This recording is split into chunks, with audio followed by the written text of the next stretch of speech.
वक्त के साथ साथ जिस तरह मुख्तलिफ खेलों में तब्दीली आई है, उन्होंने इर्तिकाई मनाजिल तय की हैं, इसी तरह कैरम की एक और शक्ल भी सामने आई है जिसे हम डब्बू के नाम से जानते हैं। डब्बू की इब्तिदा कराची के इलाके खारादर से हुई और फिर देखते ही देखते ये खेल पूरे कराची में फैल गया। डब्बू और कैरम में सबसे बड़ा फर्क उसके साइज का है और इसके खेलने का तरीका भी कैरम से थोड़ा सा मुख्तलिफ है। डब्बू में गोटों का साइज भी बड़ा होता है और गोटों की पॉकेट भी कुशादा होती है और अक्सर गोटे लकड़ी की होती है। यूँ तो कैरम खेलने वालों की तादाद भी कम नहीं, लेकिन आजकल डब्बू ने कैरम के मुकाबले में ज्यादा मकबूलियत हासिल कर रखी है। डब्बू और कैरम में एक बड़ा फर्क ये भी है कि कैरम आमतौर पर घरों में भी खेला जाता है, लेकिन डब्बू क्योंकि साइज में बड़ा होता है इसलिए ये आमतौर पर डब्बू क्लब या डब्बू खेलने की मखसूस जगहों पर खेला जाता है। डब्बू की तैयारी भी तकरीबन उसी तरीके से की जाती है जैसे कैरम की, लेकिन अब फर्क ये आ गया है कि डब्बू की तैयारी में लकड़ी के बजाय संगमरमर इस्तेमाल किया जाता है। इसकी वजह ये कि लकड़ी से तैयार करदा डब्बू पर मौसम और माहौल का असर होता था और जल्दी खराब हो जाता था और फिर इसकी मरम्मत भी कराना पड़ती थी और उस पर पॉलिश भी। मार्बल लकड़ी से महंगा है, लेकिन मार्बल सदाबहार है, इस वजह से लोग बाग इसी को यूज करते हैं। अमूमन सर्दियों के अंदर ना लकड़ी का होता है ना, उसके नीचे आग जलानी पड़ती है ताकि लकड़ी अपनी लेवल रहे, नहीं तो लकड़ी फूल जाती है, नमी लगने से लकड़ी फूल जाती है, इसीलिए मार्बल इस्तेमाल किया जाता है। मार्बल में यह है कि वो एक पत्थर है, उसको तो आप सर्फ से भी वॉश कर सकते हैं, सब साफ सुथरा हो जाता है। इसमें पॉलिश की लाजमी जरूरत पड़ेगी, उसमें कोई पॉलिश की जरूरत नहीं है। यही वजह है कि वक्त के साथ साथ लकड़ी के डब्बू बनना बंद और अब तकरीबन खत्म होकर रह गए हैं। जो डब्बू हैं उनके मालिकान इस पर खासी रकम खर्च करके इन पर पॉलिश वगैरह कराते रहते हैं। लकड़ी के डब्बू की मरम्मत और पॉलिश के लिए सबसे पहले डब्बू की रगड़ाई की जाती है, उसके हर हिस्से पर लापी भरी जाती है और इस पर बने नक्शो निगार को दोबारा संवारने के बाद पॉलिश कर दी जाती है। आपने तैयार होने से पहले देखा था कि इसकी क्या कंडीशन थी, पुरानों को रिपेयर करके इसकी ये कंडीशन आती है पॉलिश के बाद। बिलाशुबा कराची में डब्बू कैरम के मुकाबले में ज्यादा खेला जा रहा है।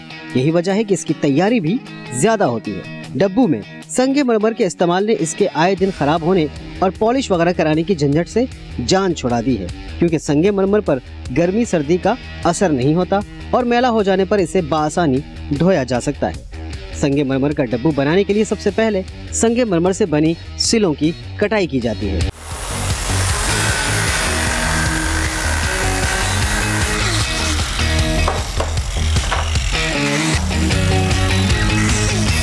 और फिर नाप तोलकर उस पर ग्राइंडर के जरिए लकीरें लगाई जाती हैं। इन लकीरों की मदद से इसका मरकज़ मालूम किया जाता है और फिर जहां निशानात लगाने या डिज़ाइन बनाने की ज़रूरत होती है वहां ग्राइंडर की मदद से खुदाई कर दी जाती है। यानी वो सारा काम जो लकड़ी पर इंक के जरिए किया जाता है, संगमरमर पर इलेक्ट्रिक ग्राइंडर से खोद कर अंजाम दिया जाता है। इस लिहाज से ये काम ज़्यादा मेहनत और महारत का मुतकाज़ी होता है।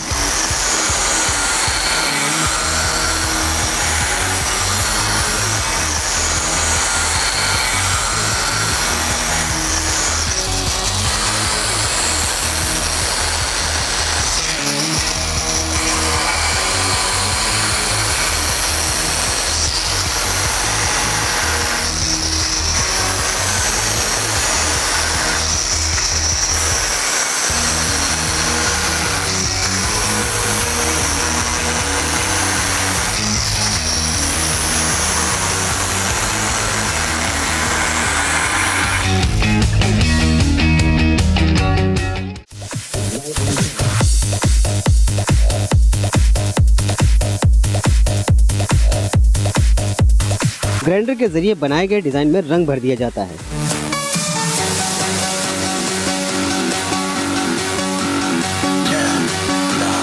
इसे कुछ देर सूखने दिया जाता है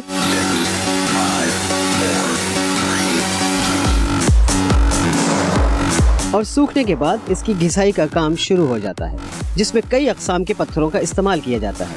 इस दौरान पानी की भी बड़ी मिक़दार इस्तेमाल होती है। इसमें 4 किस्म की भट्टियाँ चलेंगी, 1, 2, 3, 4, ये 4 किस्म के इसमें मार्बल चलेंगे, उसके बाद ये कंप्लीट होगा।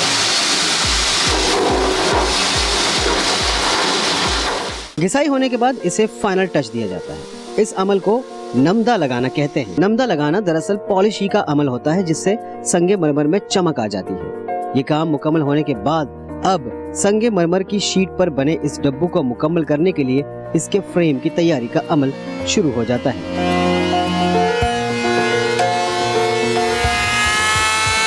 ये बिल्कुल प्लेन हो गया। अब हम इसकी टिपाई करेंगे। टिपाई फिटिंग की होती है।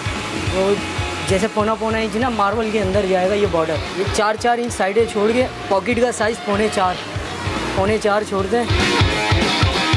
लकड़ियों को मतलूबा लंबाई चौड़ाई में लाने के बाद मशीन के जरिए इंतहाई महारत से खांचे बनाए जाते हैं, ताकि न सिर्फ फ्रेम के मुख्तलिफ हिस्से एक दूसरे से जुड़ जाएं, बल्कि संगे मरमर भी इसमें फिट कर दिया जाए। कटिंग वटिंग सब कर दी हमने, चूल्हे काट दिए और उसके टग निकाल दिए। 4 पाए होते हैं ना। अब हम इसकी फिटिंग करेंगे। फिटिंग का मरहला खासा मुश्किल और मेहनत तलब होता है। झिरियाँ डाल दी हैं इसमें। अब सिर्फ फ्रेम बन गया है।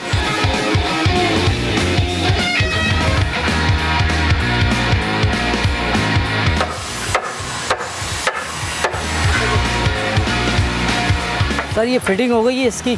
अब इसकी झालर कटिंग वगैरह नीचे की लगेगी। फ्रेम फिट होने के बाद दूसरी लकड़ियों को मुख्तलिफ डिजाइन में काट कर लगाया जाता है। सर ये हमारे गोला कटिंग तैयार हो गई है बॉर्डर के नीचे। अब ये लगाएंगे।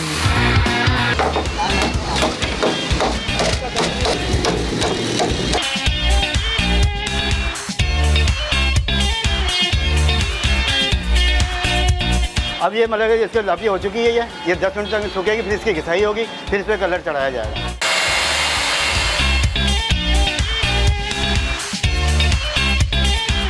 और फिर इसके फ्रेम पर रंग और पॉलिश का अमल शुरू हो जाता है।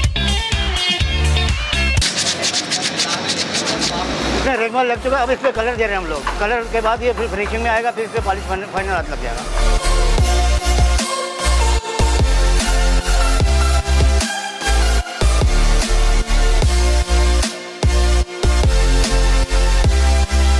अब इसके बाद मतलब ये दाने का एक हाथ लगेगा, ये डिजाइन हो चुका है इसका। अब पॉलिश का एक हाथ लगेगा, फिनिशिंग हो जाएगा ये।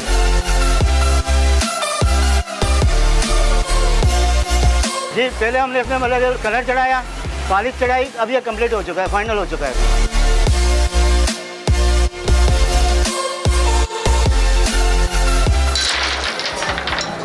डब्बू गो के दुनिया के दीगर ममालिक या पाकिस्तान के दूसरे हिस्सों में नहीं खेला जाता, लेकिन कराची में बहुत सी जगहों पर डब्बू खेलने का बाकायदा इंतजाम होता है। कराची के इलाके बहादुराबाद में एक बड़ा डब्बू क्लब है, जहां 26 डब्बू रखे हुए हैं, जिनमें रोजाना सैकड़ों अफराद खेलने आते हैं। एक अच्छा सेफ एनवायरनमेंट मिला हुआ है यहाँ पे। एक से एक अच्छा प्लेयर बैठा है। सब अपनी गेम जो है ना भरपूर तरीके से खेलते हैं यहाँ। इस मशीनी दौर में जबकि जिंदगी खुद मशीन बनी हुई है, उमूमी खेलों के अलावा इंडोर गेम्स का रिवाज भी कम होता जा रहा है, जबकि डब्बू मोहल्ले की सतह पर एक दूसरे से मेल जोल का जरिया थे। YouTube पर गूगली न्यूज देखने के लिए youtube.com की सर्च बार में गूगली न्यूज टीवी टाइप करें। गूगली न्यूज के पेज पर सुर्ख रंग के सब्सक्रिप्शन वाले बटन पर क्लिक करना ना भूलिए। YouTube पेज पर अपलोड होने वाली वीडियोस से बाखबर रहने के लिए बेल आइकन पर क्लिक कीजिए। आपको हर नई वीडियो के बारे में नोटिफिकेशन मौसूल हो जाएगा।